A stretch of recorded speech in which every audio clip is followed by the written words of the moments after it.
Thanks for being here. Subscribe to Cheating Stories Best, so you don't miss new stories. Is our marriage in vain? Today's story has a similar plot. Enjoy watching. The pen Gwen gave me when I graduated from my MBA was too expensive to use. But when the two cheap ballpoint pens and micro ballpoint pen we had in the office failed, I had no choice. I was surprised at how it felt in my hand. It was smooth but secure, perfectly balanced, and the ink flowed beautifully. All it took was one check on paper to the gardener, and by the time I signed my name, I vowed never to use another pen in my life.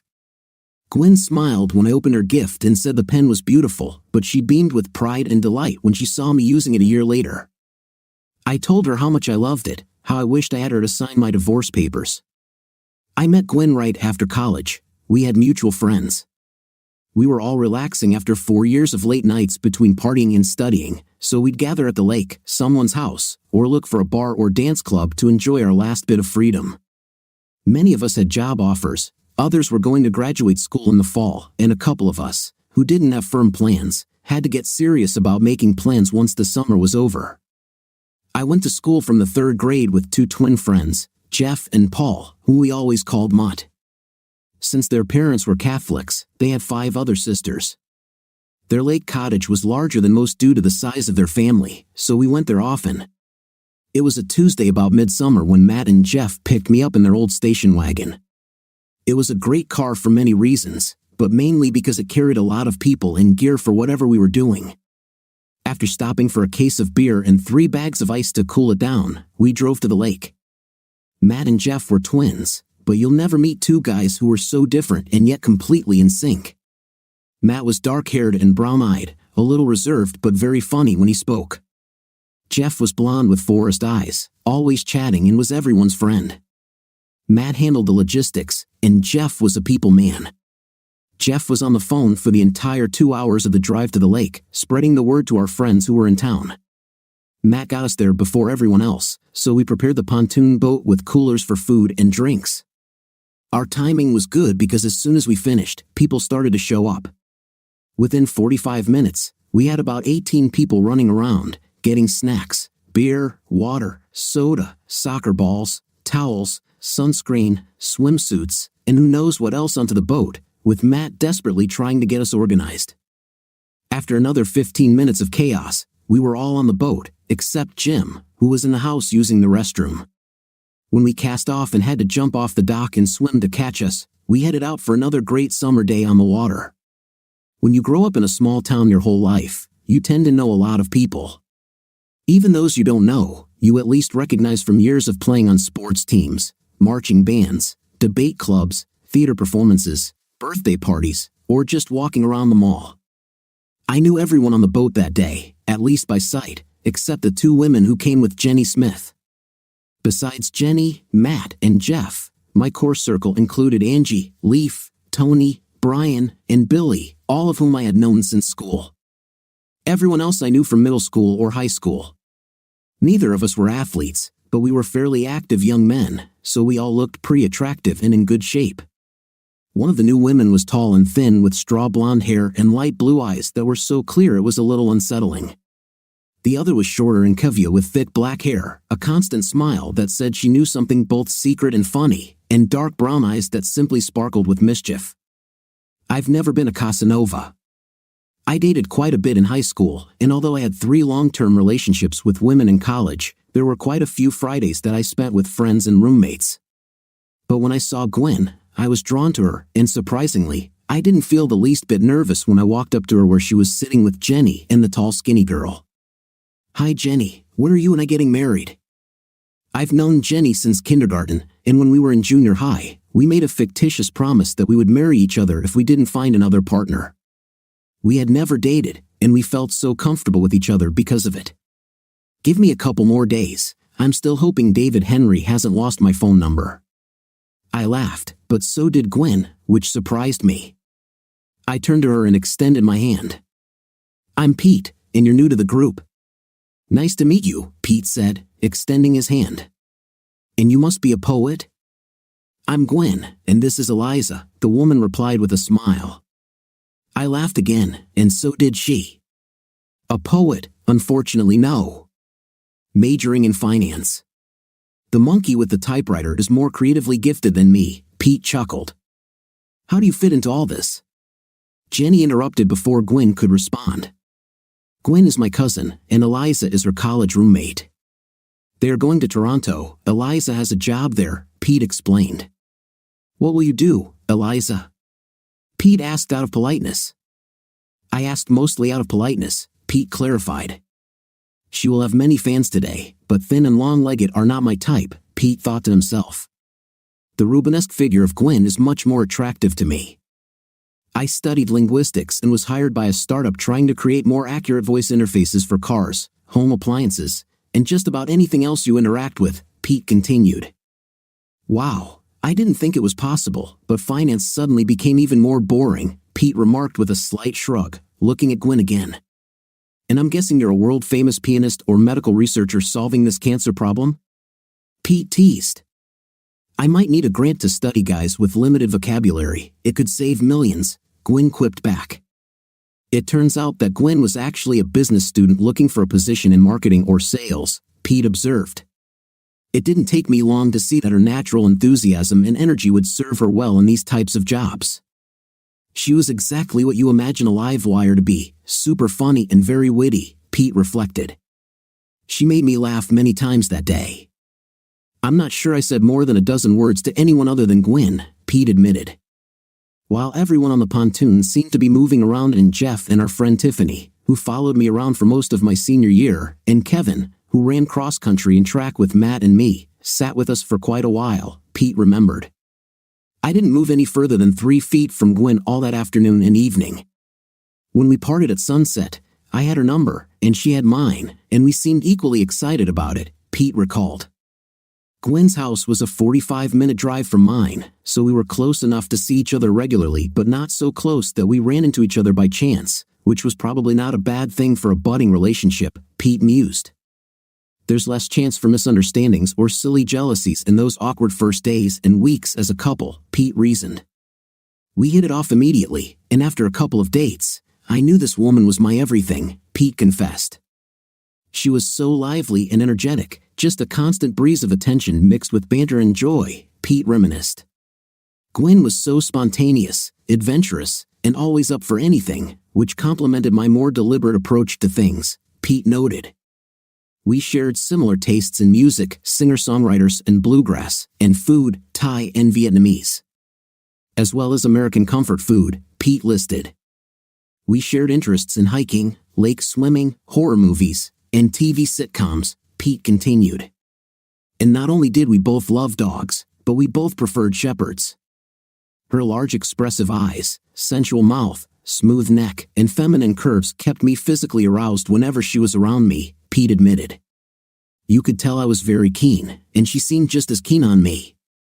We dated at least half a dozen times as a couple and as many more times on group dates with our extended gang of friends and acquaintances before I brought up the exclusivity issue, Pete recalled.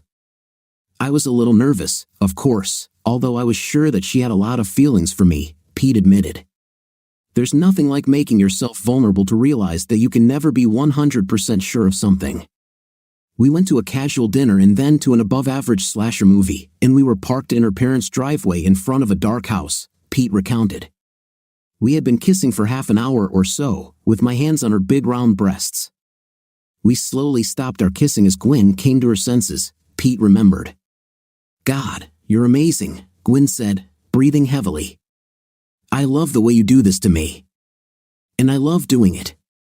You smell so good, you drive me crazy, Pete replied. Flattery will open all doors for you, young man, Gwen teased. She was so seductive when we made love, and her soft but persistent kiss kept me on my toes, Pete confessed. I would really like to do this, Pete whispered. Would you like to get away for the weekend before I start work? I'd really like to spend time with you so I can fully explore you. Oh, I think that's a great idea. Where were you thinking of going? Gwen asked eagerly. There was a resort on a private lake about 3 hours away, Pete suggested. It wouldn't have been cheap, but back then, I wanted our first time together to be very special, and I've always believed that you get what you pay for.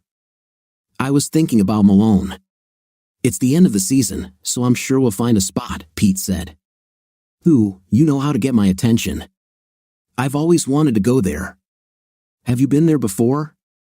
Gwen inquired. No, never. My parents went there for one of their anniversaries. They praised it a lot, Pete replied. They said it was the perfect place for special occasions. So, you don't take all your girls there? Gwen teased. Well, it's my turn. You're my only girlfriend, Gwen, Pete reassured her. That's so sweet. You always know what to say to me, Gwen smiled, her radiant smile lighting up the dark car. She kissed him tenderly. I waited, hoping for something else, but she seemed to have finished her thought, Pete thought to himself. I've never been afraid to tackle something head-on, no matter how awkward it may seem. So when the silence doctor bagged on, I intervened. Am I the only guy you're dating? Gwen looked at me with loving eyes, and her smile somehow changed without losing its shine. I have no room in my heart for anyone else. You fill my thoughts even when you're not with me, she said. I kissed her first tenderly, then with more passion, and she answered.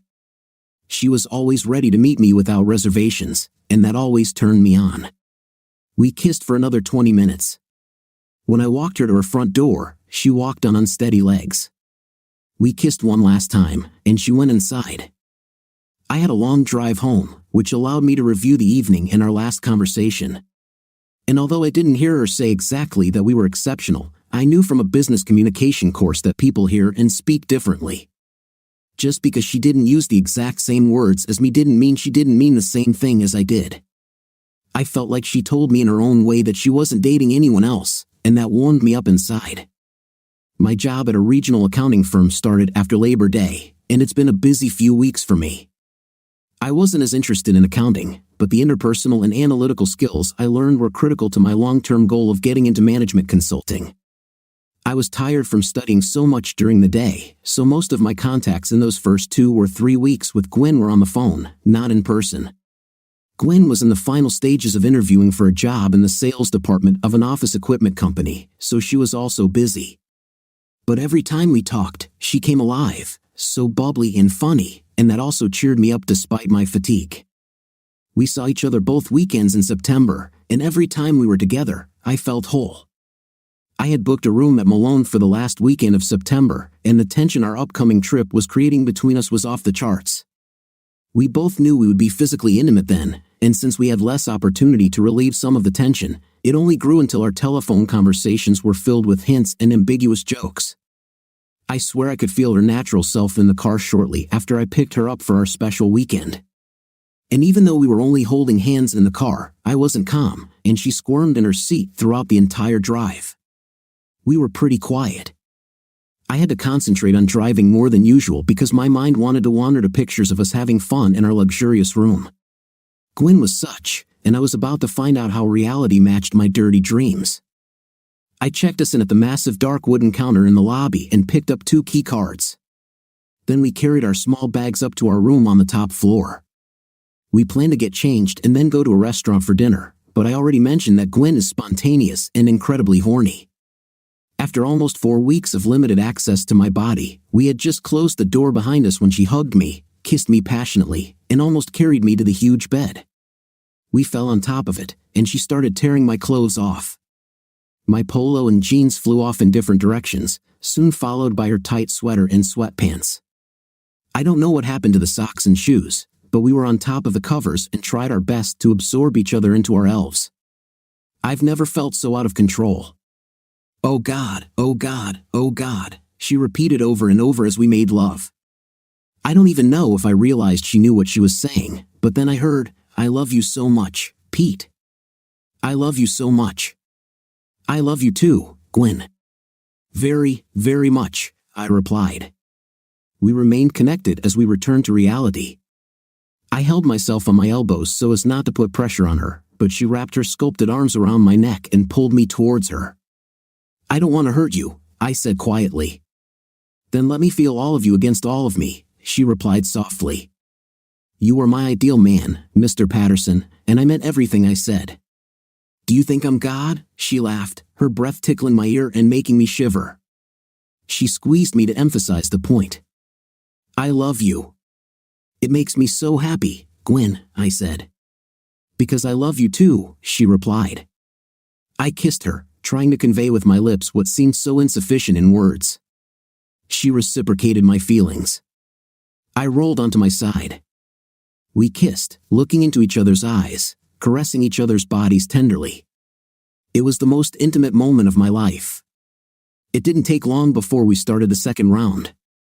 Our second association was less turbulent but still passionate and energetic. We showered, still planning to go to dinner later than land, but did I mention that Gwen is spontaneous? Showering together led to more energetic in the huge shower. Dinner was hamburgers and fries from late-night room service. We slept, tightly wrapped around each other. It seemed like we couldn't get enough of the physical contact. I woke up to a pair of incredibly beautiful brown eyes looking at me with love. I smiled widely. I couldn't help but smile. I opened my soul to Gwen, and she accepted me completely. "Good morning, love," she said. "Good morning," I replied. "What would you like to do today?" she giggled. "Well, not what you want." "Then maybe we should eat breakfast and see what else we can do. Don't you think you've done enough?" She raised an eyebrow and smiled widely. "I can never get enough of you. You always say the perfect things to me." She hugged me, kissed me tenderly, and then began to untangle her legs and arms from mine. "I need to go to the toilet, and then we need to get out of this room before we fall apart again." We did go for breakfast and then took a slow walk along one of the hiking trails around the lake. It was really beautiful, especially with the leaves starting to change colors. But I couldn't really notice the scenery when my eyes couldn't tear themselves away from Gwen. Every time I looked at her, I caught her looking at me. It was a beautiful misfortune that we shared. The rest of the weekend was just as magical. We couldn't get enough of each other. We made love again on Saturday evening, twice, and then slowly and tenderly before leaving on Sunday mid-afternoon. Our ride home was quiet again, but it was a completely contented quiet. Gwen got a job in sales, and unsurprisingly, she excelled.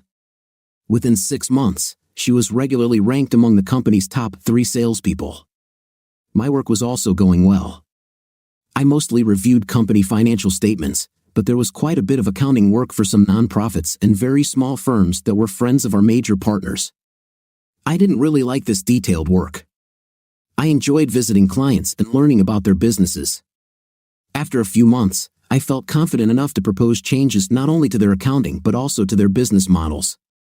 I received excellent reviews of my work, as well as a pay raise and performance bonus, because I took on a few extra clients during a busy period and guided them through it. Gwen and I continued to grow closer, spending as much time together as possible. We couldn't get enough of each other.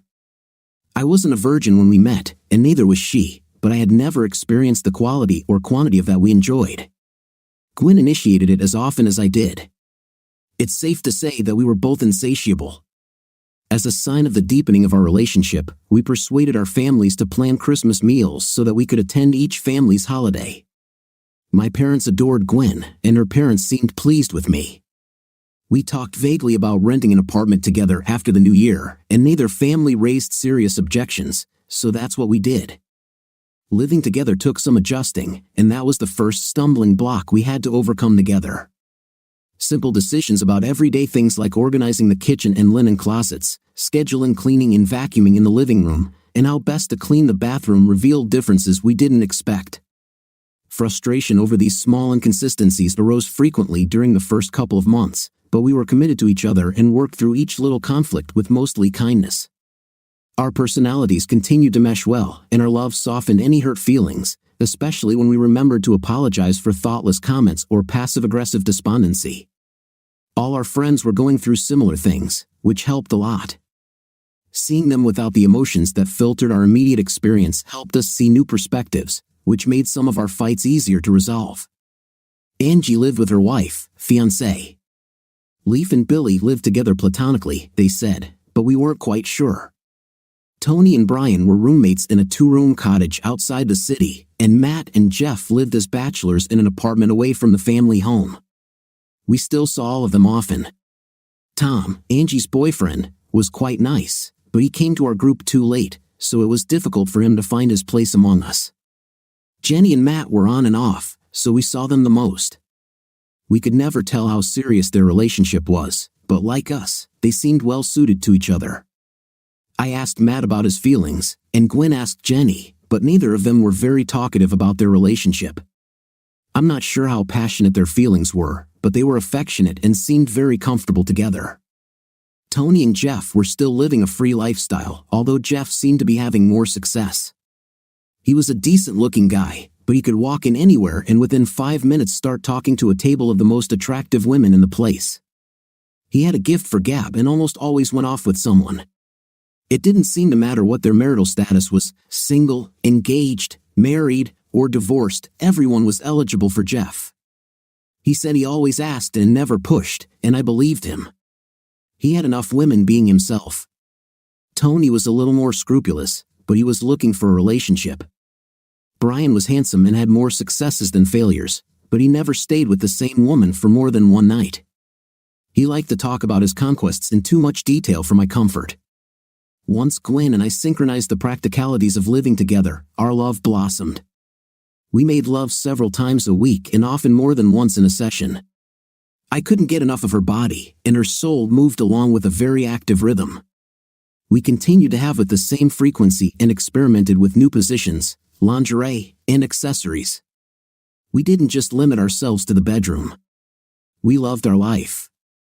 Our union was not only physical.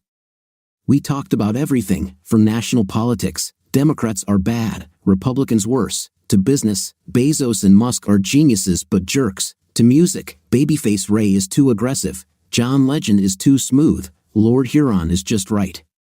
We talked about colors to paint our apartment. She liked pastel oranges and yellows, I liked deep blues and greens. We both wanted children, I wanted 3 girls, and she wanted a boy and a girl. Of course, we agreed on dogs, especially Australian Shepherds. We lived together for almost a year when I started applying to business schools. We had discussed marriage as a general concept for us, but I had not yet learned more about my CF situation. We didn't want to commit too soon.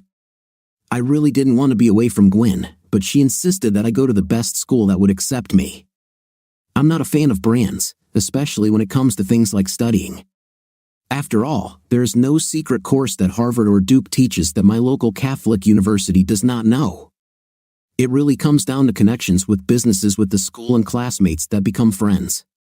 Since I wanted to stay around the old hometown, I was fine with St. Thomas University and the state school branch. Even if I had gone to Stanford or Rice, there wouldn't have been many connections back to our small Midwestern town of 60,000 people. When St. Thomas accepted me for a full MBA, I decided to go for it, but I still felt like I needed Gwen's approval. So, I brought it up over dinner one night with a little distraction. Honey, I'm thinking maybe state is my best choice for business school. I received a frown. Really, state? They're not even the best program in the city, let alone the country. I know you can do better, much better. Yeah, I guess, but business school won't be cheap. They don't give out much in the way of scholarships, and I think I might graduate with honors at state, which might help with job offers. She snorted but lovingly.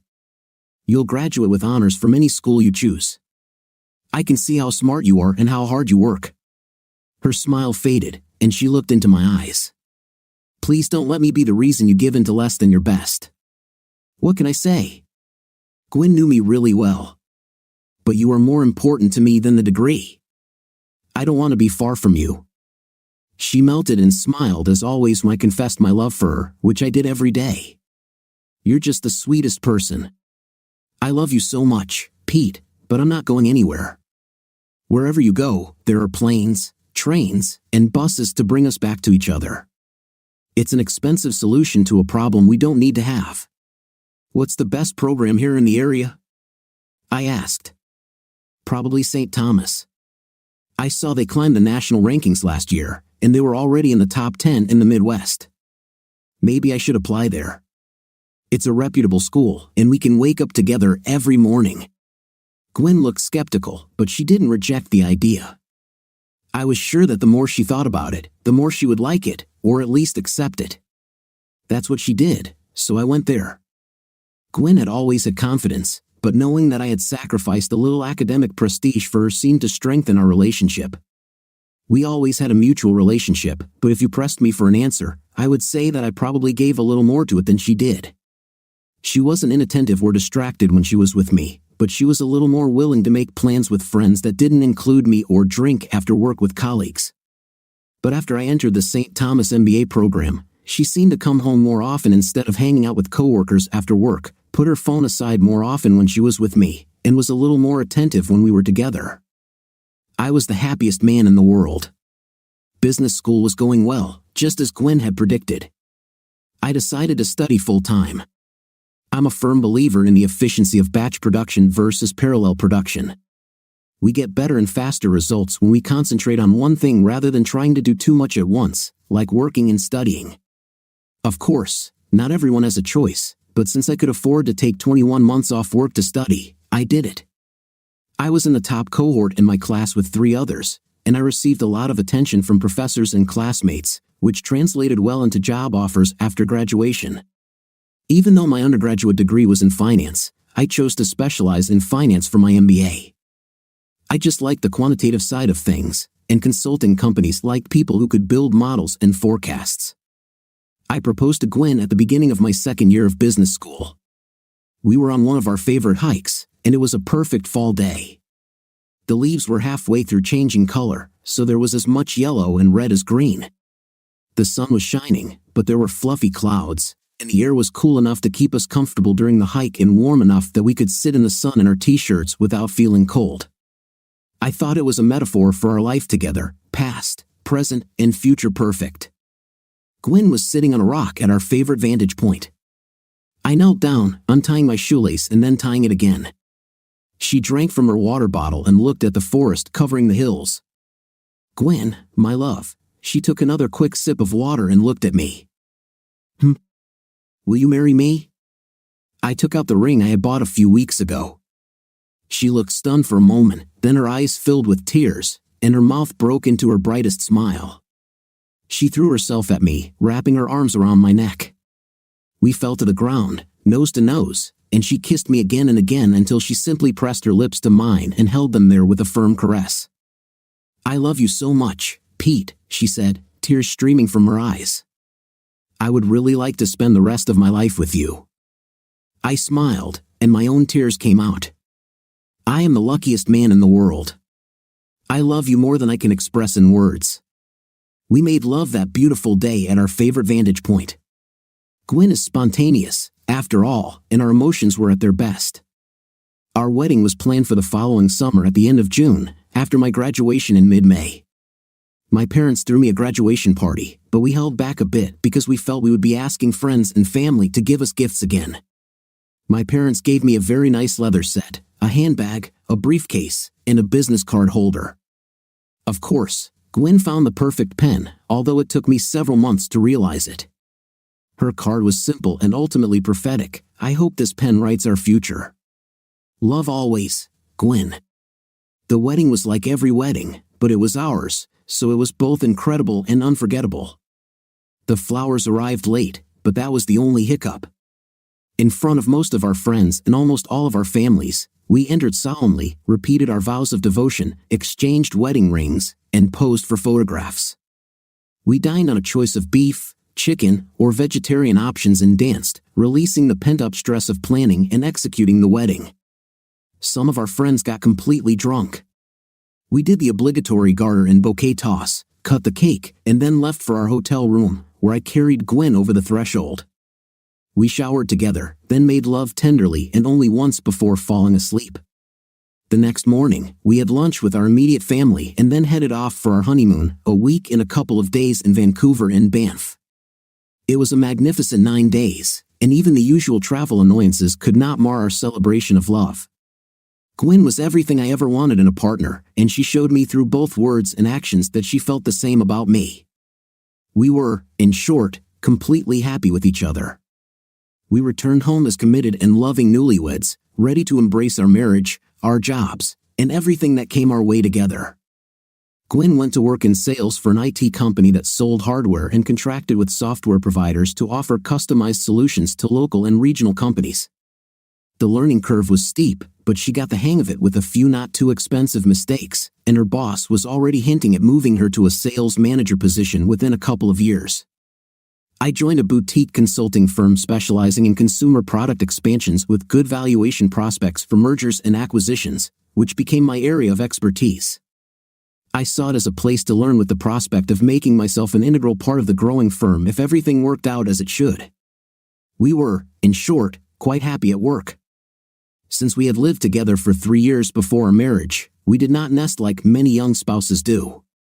We had an active social life with our friends, parties at home, dinners at restaurants, trivia nights at bars, late-night concerts in the big city, softball games, and recreational league football. We did what everyone else did, but our friend group began to fall apart along predictable lines, singles and couples. Jenny and Matt still had an unclear relationship for the rest of us, so they teetered on the edge with Gwen and me, Angie and her husband Tom, who got married a few months before us, and Tony and his fiancée Deb on one side, and Jeff, Brian, and Brian's new roommate Noah on the other. The singles were ready to call it a night, which usually resulted in some friendly banter between us. Leaving already? Oh, I guess it's after 5 o'clock, no more promotions for seniors tonight. Happy hunting, guys. We've already caught our companions for the night, so let's take them home. Hurrying home to take your evening medications? Good luck at STD roulette tonight. Already reached your 1 beer limit? Remember to polish your beer glasses before you leave the house tonight. Not every time we went out to bars, but often, I saw that Gwen wanted to stay longer than the rest of us couples. She loved getting out of the house, loved new situations, and her energy level was always elevated when we were around people. I was usually attentive to her pleasure when we made love, but on those nights when she was a little quieter than usual on the ride home, I showered her with extra attention, and she appreciated my efforts. Soon, the banter spread to our other events. It was always fun, but there was a subtext to it. We moved in different circles, one with more commitments, one with fewer, but neither of us had enough confidence to not wonder if we were in the circle we wanted to be in. Are you tired of his snoring already? How do you avoid yawning while listening to the same first date conversation every week? Is he still using the same old positions? Let me know when you want something new. Which Nobel Prize winner is yours this week? Did the old man take a nap this afternoon?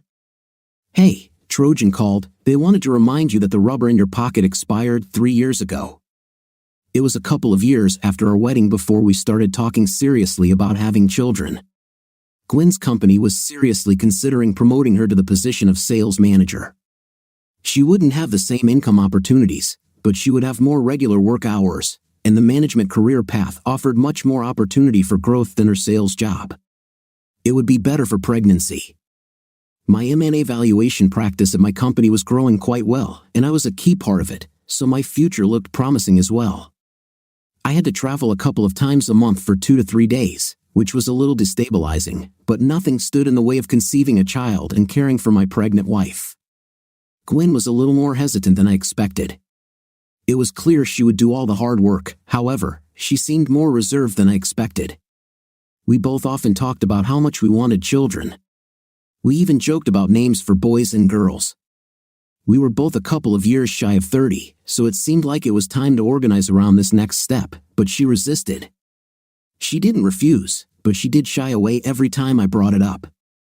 I tried a straightforward approach at Thanksgiving. Darling, what do you think about children? I want to have your children, Pete. Let me think about it some more. Of course, my love. Would you like to discuss this with me? No, I just want to make sure I'm really ready. There's no going back. I let the holidays pass and then tried a more indirect route in early January. What do you think of Kate as a girl's name, dear? It's cute. Reminds me of Kate Rothstein. Did you know her well? Not really. Just came to mind when you said that name. I waited for her to share more, but it didn't come. I decided to intervene. Have you thought about our family yet? Not really. There's so much going on at work right now, and with Mom's 55th birthday coming up, Dad wants me to help him plan the party. I tried again a month or so later. Remember Will from work? We went to his wedding last summer. Of course, What's wrong with him? He told me today that he and Heather are expecting a baby. She's been pregnant for a couple of months now. He says she can't get enough of peanut butter and cantaloupe. This is great news for them. I hope her pregnancy goes smoothly. Let me know when you need a supply of peanut butter. Fine. And that was all. She didn't lose her temper or tell me not to bring it up again. She simply did not engage with me on this topic, and I wasn't offended by her because of it. It just seemed strange to me, given our past conversations. The rest of our interactions proceeded as usual. We enjoyed our time together, made love as often as always, went to work, and did all the things we like to do. We just didn't talk about children. Spring came as always, on time. We started going to the lake with Gwen's family or mine when we had a free weekend, planned a vacation to the Upper Peninsula for August, and just kept doing what we were doing. Life was good, but I started to feel a little uneasy. The issue with having a child began to bother me. I'm a planner, and although I'm a patient guy, it's not an infinite virtue. It was also the first time I felt even a small rift with Gwen, and the rift seemed to get a little wider every time there was some kind of reference to children, even if it wasn't about us. Our parents hinted at more grandchildren, and our friends joked in that direction from time to time, and Gwen simply stayed out of the fray. On Independence Day, Matt and Jeff suggested a long weekend at their family lake house, where Gwen and I met, and it seemed like the whole gang was there. We said we were in. Jenny, of course, was going to be there too. Angie and Tom said yes, and Brian and Noah also brought girls with them. Only Tony and Deb, now married, were busy with her family in Ohio for the holiday. We agreed on our contribution and looked forward to a few days of relaxation with good friends. We decided to go on Wednesday and return on Monday evening. Summer came, as always, on time. We started going to the lake with Gwen's family or mine when we had a free weekend, planned a vacation to the Upper Peninsula for August, and just kept doing what we were doing. Life was good, but I started to feel a little uneasy. The issue with having a child began to bother me. I'm a planner, and although I'm a patient guy, it's not an infinite virtue. It was also the first time I felt even a small rift with Gwen, and the rift seemed to get a little wider every time there was some kind of reference to children, even if it wasn't about us. Our parents hinted at more grandchildren, and our friends joked in that direction from time to time, and Gwen simply stayed out of the fray. On Independence Day, Matt and Jeff suggested a long weekend at their family lake house, where Gwen and I had met, and it seemed like the whole gang was there. We said we were in. Jenny, of course, was going to be there too. Angie and Tom said yes, and Brian and Noah also brought girls with them. Only Tony and Deb, now married, were busy with her family in Ohio for the holiday. We agreed on our contribution and looked forward to a few days of relaxation with good friends. We decided to go on Wednesday and return on Monday evening. The first problem arose when my firm signed on a major new client. A company in the Twin Cities was considering purchasing a cabinet shop in rural Vermont and wanted a quick estimate. They were planning an aggressive acquisition strategy and were willing to pay more for speed, so we hit the ground running. The 4th of July fell on a Sunday, so Monday was a holiday, but the client still wanted me on site Monday morning, which meant I needed to arrive in Vermont on Sunday evening. Of course, this town, nestled near Quebec City, had no airport, so I had to fly to Portland, Maine, and drive. I couldn't get there early enough on Sunday to make the trip, so I had to fly on Saturday, which meant leaving the lake early. I told Gwen, who was disappointed but understanding. We saw married friends for dinner the next night, and Gwen informed everyone that we would have to leave early due to my work commitments. This is bad, Angie said. Why do you have to leave, though? Someone should keep an eye on Pete. Gwen replied, laughing, we're Midwesterners. We never want to be a burden. Besides, we're not going to take both cars to the lake. This is stupid, Gwen. Pete can take your car, and you can come back with Tom and me. Gwen looked at me, happy to leave the decision to me. I was grateful for Angie's offer. I felt a little guilty that Gwen had to miss so much of the weekend because of my work. If it's not a problem, and if Gwen agrees, I think it's a great idea. Thank you. Gwen smiled. I think she thanked both Angie and me. We arrived on Wednesday without any problems and were accommodated in our small room with a double bed. Matt and Jenny met us, and Jeff arrived shortly after us. Brian and Noah arrived together, and they brought Alice and Roberta with them. We had not seen them before, but were glad to welcome them. Angie and Tom planned to arrive after dinner, and they arrived while we were cleaning up. It was a rowdy night with a lot of beer consumed and lots of friendly banter, as befits a reunion of longtime friends. We interviewed Roberta, who was good-natured, and Alice, who was a little sensitive. At one point, she left, and Brian had to go after her to calm her down. This slowed our party down a bit, but it was still a fun evening. We were tired from the trip and the beer, and it was an unfamiliar bed, and our evening rituals were disrupted by 4 other people using the same bathroom. By the time I got into bed, Gwen was fast asleep. As usual, I was up before Gwen the next morning, and when I went down for coffee, I saw Matt and Jenny packing their car. "What happened, guys?" Matt shook his head. "Jenny was called into work. Too many nurses were out for the weekend. This is terrible. Don't they plan these things?" Jenny laughed. "They say yes, but every holiday is the same. I knew I was on duty, but I hoped that this time I would escape the bullet." "Sorry, Jen. Will you be back, Matt?" He shook his head. "Jenny will be working overtime, and we'll need some TLC. Plus, who wants to spend the holiday alone? You're a good guy, Matt, but I deny it if you repeat it." We laughed and then said goodbye. Even though we were outnumbered, we had a great day on the lake. Without Matt's guidance, it took us twice as long to load the pontoon boat, but once we set off, it was the same as always. We knew each other so well that the conversation flowed naturally, and with Alice and Roberta, we had enough novelty to keep things interesting. Even though Gwen loved meeting new people, she spent a lot of time getting to know the 2 new women. We landed just before sunset and fired up the grill again. We were all pretty drunk and continued drinking while Jeff and I cooked burgers and sausages. Cleanup was easy since we used paper plates, allowing us to quickly get back to drinking beer by the fire.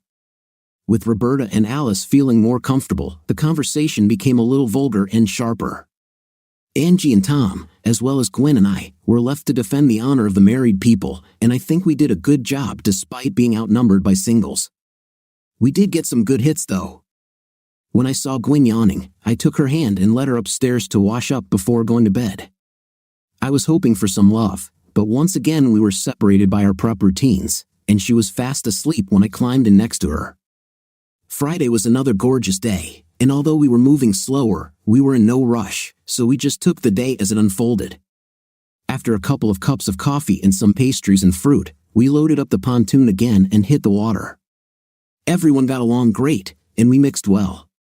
We jumped off the boat and swam, ate sandwiches and chips, and again drank a disproportionate amount of beer. I thought we'd have to do some beer shopping when we got back to shore, but without Matt to guide us, we made our way back slowly, and it was dark by the time we pulled into the dock. Unloading was going well until Tom and I tried to remove the large cooler from the boat.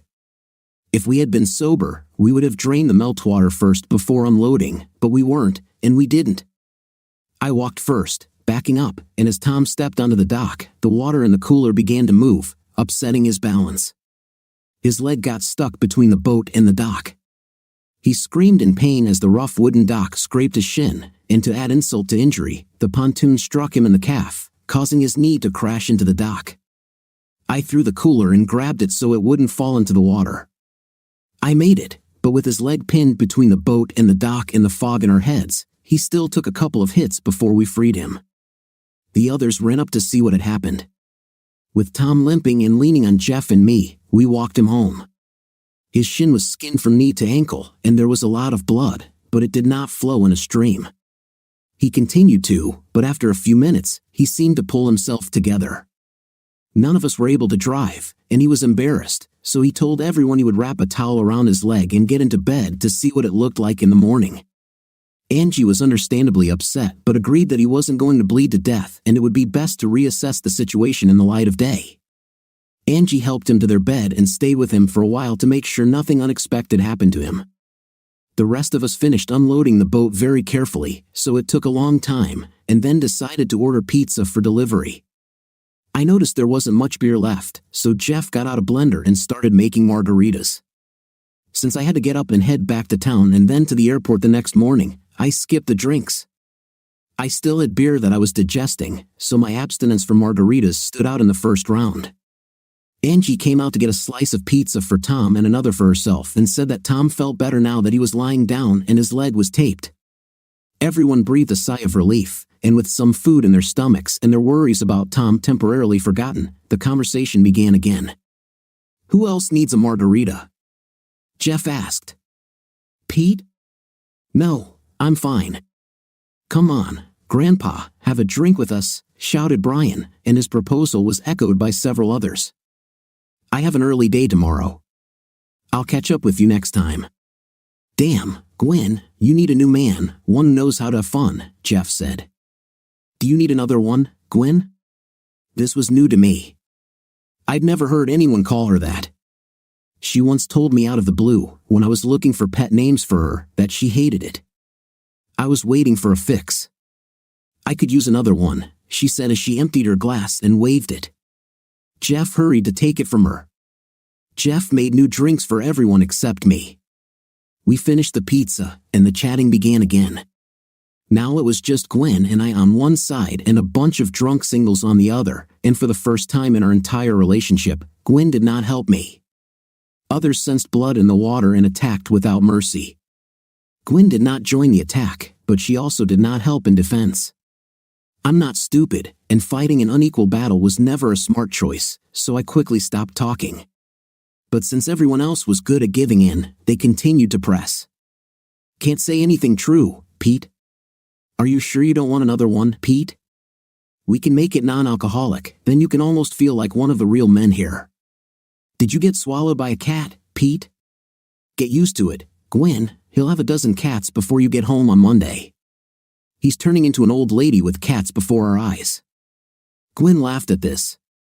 Nothing embarrassed me more than that little laugh. I sat still, but they were well beyond registering any social signals. I stopped paying attention and retreated into myself. I really didn't like where this was going and started paying attention to Gwen. Usually, she looked at me when we were together, but that night her attention was elusive. She was looking at me out of habit, but was just as likely looking at Alice, Jeff, Brian, Roberta, or even Noah. I also noticed that Jeff began to pay more attention to Gwen, showing off in front of her. I doubt he realized it, but his instincts picked up that Gwen wasn't as attracted to me as usual, and he began to play for her attention. It all made me very uneasy, and I really didn't like the idea of leaving Gwen here without me. I stood up, yawning and stretching, and positioned myself directly in front of Gwen, holding out my hand. She was drunk and looked at me with a question. "I have to get up early, so it's time for bed," I said. "Pete needs his beauty sleep," shouted Noah. "Come on, old man," Brian added. "Just because you can't keep up the pace doesn't mean you have to drag Gwen down." "Yes, Gwenny, tell the old man you'll catch up with him later," another voice chimed in. "I'm going away for a few days, Gwen. I want to spend some time alone with you," I said. She frowned at our friends but took my hand and stood up. We said goodbye and went upstairs. I soon realized that she was very drunk, but I got her to promise that we would have breakfast at a local cafe before I left in the morning. Again, she fell asleep when I returned from the bathroom. I woke us up at 7:30, and Gwen was feeling very ill. I was also not in a good mood. Matt had no one with him to clean up anything, so pizza boxes, glasses, and empty tequila bottles were strewn around the living room and picnic tables. It looked like the aftermath of a dorm party. Our breakfast was very quiet, eerily quiet. I had a very bad feeling about the rest of the weekend. "I'd like you to come home with me this morning, Gwen." "Really?" "Why?" she asked. How could I tell her that my trust in her had been broken without making her defensive or resentful? "I think it's going to be hard for Angie and Tom to give you a ride back to town without you. And judging by how those guys drank last night, they won't have any brains left after another night." I laughed to soften my judgmental tone. "They're just relaxing, and I'm sure Tom will be fine after a good night's sleep. Even if he's not, I can ride home with someone else. Brian's car is already full. Jeff has a place, he came alone." Okay, Gwenny, you know better than to call me that.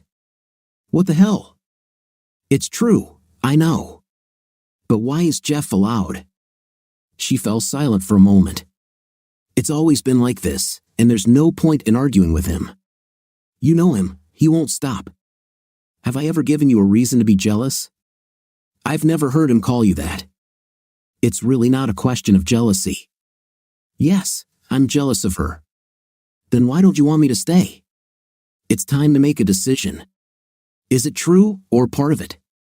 You didn't support me when they started attacking me last night.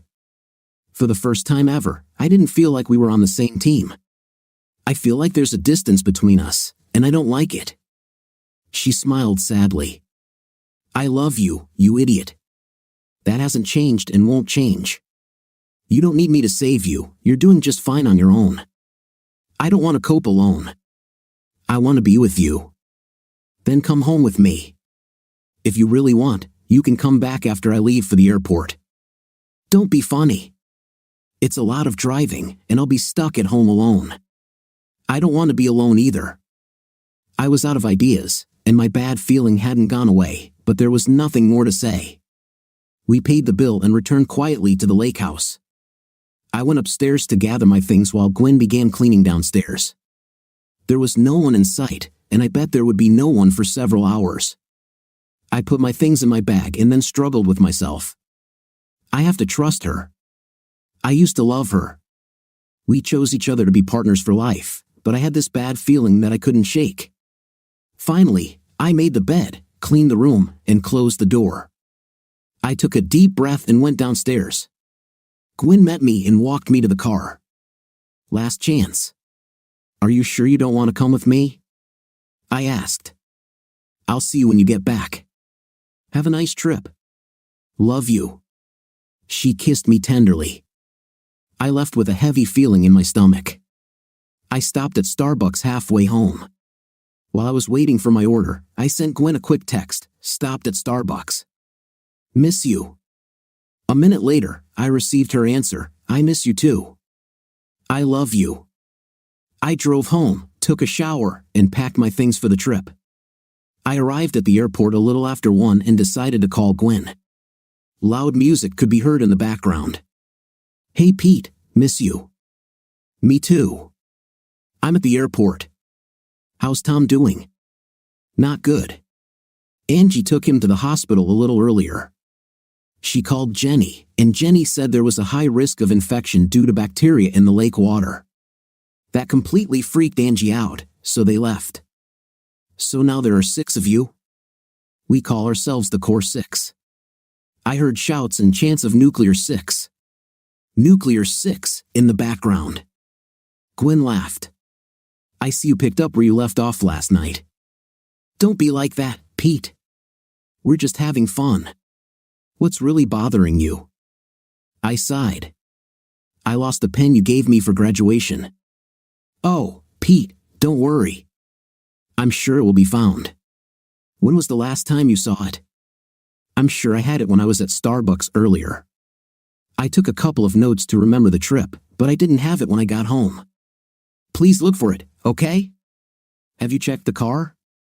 I'm sure you just forgot it somewhere. I hope you're right. There was more noise and music in the background. It sounded like a drink mixer. I need to go before I get too behind and they make me catch up all at once. Have a nice trip. I love you. I love you too, Gwen. My flights were uneventful. I landed in Portland around 8 p.m. local time and sent Gwen a message, landed in Maine. But I received no response. I got a rental car and stopped for a bite to eat at a local pub. I found my hotel, the Hampton Inn, and checked in. I sent in the details but got no response. I felt like I was on autopilot. I undressed and went to bed. Surprisingly, I fell asleep immediately. My emotions were on edge, and I was completely exhausted. No wonder I woke up at 2 in the morning and couldn't go back to sleep. I checked my phone. No messages. At 5 o'clock in the morning, I sent Gwen a message. What the hell, Gwen? Finally, I dozed off for an hour around 6 o'clock in the morning, but then I couldn't stand it any longer. I got up, took a shower, and went to breakfast at the hotel. I left for Vermont around 9:30, alone with my thoughts. I thought through the scenarios, which calmed me down. By the time I arrived in Newport, Vermont, I had plans for several possible scenarios. I found my motel, but the room wouldn't be ready until 3 o'clock, so I went for a walk around the city. I found a nice little diner where I ordered a patty sandwich and a great chocolate milkshake. My phone rang as I was finishing the last drops of my shake. "Hey, love, how was your trip?" Wow, that was inconsistent, I thought. She saw my last message. I took the phone and called her. The call immediately went to voicemail, so she rejected the call. I was very offended and very angry. I sent a message, "What the hell, Gwen?" There was no answer. I paid the bill, grinding my teeth, and went outside. I found a park bench where I sat down, or rather swayed. I was furious, and energy was flowing through my body. I needed to move to free her. I don't know how long I sat there, rocking back and forth, but eventually, I calmed down. There was still no word from Gwen. After I checked into the motel, I went for a walk again. I needed to get ready for meetings tomorrow. I checked my phone obsessively, so I turned it off.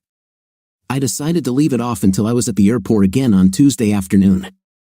I could put the rest of my life on hold for 48 hours. Turning off my phone was surprisingly effective for my concentration. I slept fairly well Sunday night.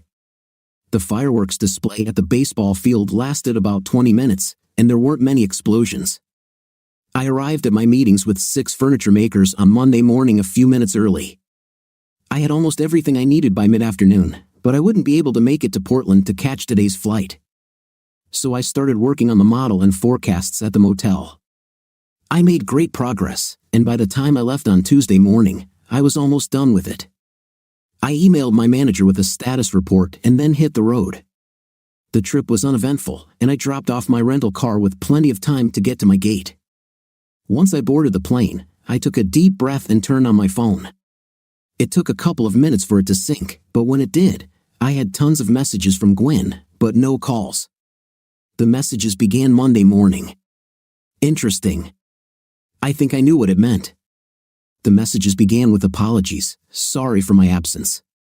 My phone was dead, and I couldn't find the charger. We were having so much fun that we lost track of time. Then came the remorse, miss you. Hope you have a good trip. What are you doing? Then she started to worry, are you okay? Where are you? Why don't you answer? Then an outburst of anger, this is so stupid. Then again, an apology, sorry, I'm so worried. And finally, a flash of despair, I love you. Please let me know you're okay. I typed a response, everything is fine here. I forgot my charger too. Finally borrowed one. Gwen's answer came immediately, so glad to hear from you. I love you. Got into trouble at work. I'll be back tomorrow evening. I replied, same time. She responded with a sad smiley face, miss you. Sorry, need to get back to work. Then I remembered, have you seen the pen? Another sad emoticon, no. I'll look. Love you. I nodded and turned off the phone again. I took a deep breath. The course was set. My flight was delayed by half an hour, but that didn't matter to me. I checked into a residence a few miles from my office. I wasn't hungry, so I just went to bed. Again, I fell asleep immediately. My emotions were on edge, and I was completely exhausted. No wonder I woke up at 3 o'clock in the morning and couldn't go back to sleep. I checked my phone. No messages. At 6 o'clock in the morning, I got up and went to the gym. 40 minutes on the elliptical felt like 35 minutes too much, but I managed it and felt better. I took a shower, got dressed, called work to say that I was taking a personal day, and went to my apartment. Gwen usually left by 8:30, so I arrived around 8:45. Her car wasn't there, so I parked in my spot and went inside. First, I gathered my clothes and toiletries, packing them into 2 suitcases and a travel bag. I grabbed a couple of pictures my mom drew for one of her classes, my laptop, wireless keyboard and mouse, my coin jar from my desk, my yoga mat, and my exercise roller. My bike was in storage, but I didn't have room for it yet, so it had to wait with the furniture. I loaded up the car and then drove back to the hotel, returning before noon. I turned on my laptop and started researching the divorce. Our assets were mixed, but since we earned about the same and contributed equally, the division should have been fairly simple. I was hoping Gwen would agree to mediation. It would have saved us some money and maybe some bitterness. I had to focus all my attention on the task, so I had no energy left for my feelings. My pain and anger were enormous, and I had to keep them under strict control. Otherwise, they would destroy everything around me and maybe me too. Gwen usually came home between 5:30 and 6 o'clock, and since I wasn't due home until about 8 o'clock, I didn't expect her until then. I thought about meeting her, but the pain and anger were too much. I knew I wouldn't be able to control them if I experienced Gwen's full presence live. I'm not sure how I waited until 6 o'clock. I must have just been staring at my desk, looking at my laptop. But when I came to my senses and saw that the time had come, I felt concentration descend on me. My preparation helped me find focus for the most difficult conversation I ever hoped to have. I called her number. "Pete?" She was clearly surprised to hear me. "Did you arrive earlier?" "No, I arrived yesterday." "Yesterday? But you said..." "I lied, just like you." "What? What do you mean I lied?" "I didn't lie." She sounded empty. She knew I knew something. "Please stop lying, Gwen." "I know. I know everything." "What do you know, Pete?" "You're scaring me." "What's going on?" She was unconvinced, but she knew I knew something. "Please show me some respect, Gwen." "I know." She began to cry quietly. "You know what, honey? I don't know what you're talking about. You didn't sleep alone Saturday and Sunday night. I know about everything." She cried a little harder. "I'm sorry. I'm so sorry. I'm so sorry, Pete. I don't know what happened. We were drinking, and then we played spin the bottle and then truth or dare. I don't care, Gwen. I lied again. I did care. I hope that somehow I was wrong, but she confirmed her infidelity, and it killed me." "How? How did you know? How do you think I knew? Did Brian say something?" "It would have been like him. Jeff said he wouldn't." Another stab into my heart. I lost my wife and a good friend, and probably his brother too. The pain was exquisite. I was almost carried away, lifted and carried away in the throes of betrayal, but I concentrated on the conversation and the words that I needed to say. "It doesn't matter. I hope we can work it out through mediation. We don't need to complicate things." "What do you mean, mediation? What are you saying?" "I can't be married to someone I can't trust with my heart, Gwen." "No," she sobbed. "No, you can't want this. I love you so much. I need you, Pete. Your actions say otherwise. No, please. Please come home. Please, we can talk about this. We can go to counseling. I know you want kids. We can start our family. Please, Pete, please just come home." I was home today to pick up some of my things. We'll need to divide up our assets, but that should be pretty simple. We'll also need to sort out the furniture and TVs and such. I don't have strong feelings about that, so you can choose first. Gwen was sobbing a lot. "Please, no. Please, Pete, please, please, please." If it had only been Saturday night, I would have tried to save our marriage. But Sunday night, no. It was deliberate, and I can't accept it, Gwen. I won't accept it. Pete, please. Please don't leave me. I love you. I love only you. Please, please, please. I'll hang up now, Gwen. I'll get back to you. The divorce was not entirely amicable, but not entirely contentious either.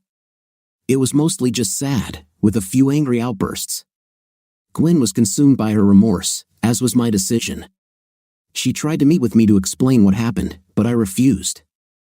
I didn't trust myself to be in her presence. I would either forgive her or hurt her, or both options, and I thought I already knew what happened. She is so spontaneous, and the connection between physical and emotional was much weaker for her than for me. Add to that a lot of alcohol, a few days without before, some anxiety about a huge life change like parenthood, and a skilled suitor like Jeff, and a weekend of flirting that meant next to nothing to her completely destroyed me. But I didn't want to hear it from her, and I abruptly interrupted her a couple of times when she started to explain. Gwen pushed for counseling, and our mediator felt it was worth exploring. I was strongly opposed to this, but when my refusal threatened to poison the atmosphere, I agreed. We had 6 sessions, 4 together in 1 individual session each. I found out that she and Jeff were dating when we started dating. The day we met, her cousin Jenny brought her at Jeff's request. She wasn't serious about him, but they dated casually for a couple of months while we were dating. Gwen denied that she had other lovers since we met, and she was desperate to tell me what happened that Independence Day weekend. I think she wanted to ease her conscience, but I flatly refused. She could have confessed in her individual session, as I expected. We made no progress in the consultations. Gwen was consumed by her guilt and needed some form of forgiveness. My trust in her was completely and irrevocably destroyed, and I saw no way forward with her as a partner. After completing the consultations, I received many calls where she was just sobbing, asking me to come back. I hated hearing how lost she sounded. In the end, she had no choice, and when we resolved all the issues, she accepted the divorce with as much grace as she could muster. Our parents were devastated. I didn't tell Mom and Dad any details, directing them to Gwen. I don't know what she told her parents, but she took the blame for mine. She didn't say what happened, but I think they might have read between the lines. Our friends were less surprised. Brian and Noah were not known for their discretion, and stories of the wild weekend quickly spread. Jeff was embarrassed at first, but when something became inevitable, the best talkers came forward, so he started bragging about it.